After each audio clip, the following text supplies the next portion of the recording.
और अब एक बड़ी खबर आपको दिखाते हैं। ये खबर हम सब के लिए खतरे की घंटी की तरह है। जरा देखिए, लाउड एंड क्लियर ब्रेकिंग। 30 घंटे बाद भी दिल्ली एम्स का सर्वर डाउन है। एम्स के सर्वर पर रैंसमवेयर वायरस का अटैक। हैकर ने सभी फाइलों का एक्सटेंशन बदल दिया। ये बहुत बड़ी खबर है। एक्सटेंशन बदलने से रिकवरी में परेशानी आ रही है। 30 घंटे से ज्यादा हो चुके हैं। एम्स का पूरा ढांचा इस वक्त हिला हुआ है। मैनुअल प्रोसीडिंग्स हो रही हैं। मैनुअल तरीके से बिलिंग, अपॉइंटमेंट और तमाम तरह के काम जो ऑनलाइन एम्स में होते थे वो मैनुअल हो रहे हैं।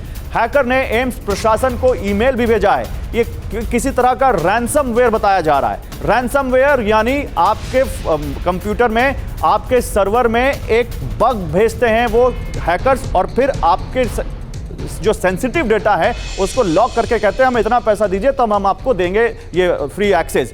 अस्पताल की ऑनलाइन सेवाएं ठप हैं। एम्स जैसा अस्पताल, दिल्ली का सबसे बड़ा अस्पताल, मैनुअल मोड में यहां पर काम हो रहा है। मरीजों की लंबी कतार इलाज के लिए वहां पर लग गई है। हजारों मरीज परेशान हैं जो इलाज के लिए आए हैं। मैनुअल पर्ची के माध्यम से मरीजों का इलाज चल रहा है और अभी तक इस पूरी समस्या का कोई हल ढूंढा नहीं जा सका है।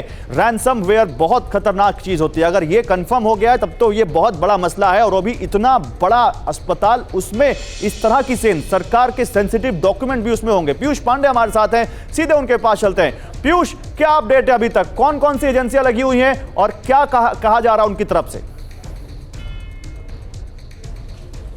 जी गौरव, देखिए, इस मामले में सबसे पहले एनआईसी ने शुरुआत की थी कि किसी तरह से रिकवरी हो जाए। जब वो नहीं कर पाई तो फिर इसके बाद सर्टिन यानी कि साइबर इमरजेंसी रिस्पांस टीम को बुलाया गया और उसके बाद एनटीआरओ और आईबी के जो ऑफिशियल्स हैं, जो खास तौर पर साइबर के लिए एक्सपर्ट माने जाते हैं, वो भी इसमें हेल्प कर रहे हैं। लेकिन रिकवरी नहीं हो पा रही है चूंकि फाइलों का जो एक्सटेंशन है वो बदल दिया गया है। खास तौर पर सर्वर और उसके बाद जो बैकअप सर्वर था, उस सर्वर के भी जो फाइलें थी उनका एक्सटेंशन बदल दिया गया। 4 तरह के डॉक्यूमेंट इन सर्वर्स में होते हैं। पहला, चिकित्सकीय जो डेटा होता है वो होता है, मरीजों का डेटा होता है। इसके अलावा जो रिसर्च हैं और पूर्व में रिसर्च की गई हैं उनका डेटा भी होता है। इसके अलावा जो वीआईपी मरीज आते हैं या फिर उनका जिनका इलाज हुआ है वीआईपी का, वहां पर उनका भी डेटा होता है। तो ये 4 तरह के डेटा, और इसके अलावा हेल्थ केयर सिस्टम की जो भी चारों सर्वर क्या उसमें सेंध लगा दी हैकर्स ने? और ये क्या रैंसमवेयर ही है? क्योंकि खबर है कि एम्स प्रशासन को कोई मेल भेजा गया है, कोई किसी तरह की डिमांड हैकर्स की तरफ से।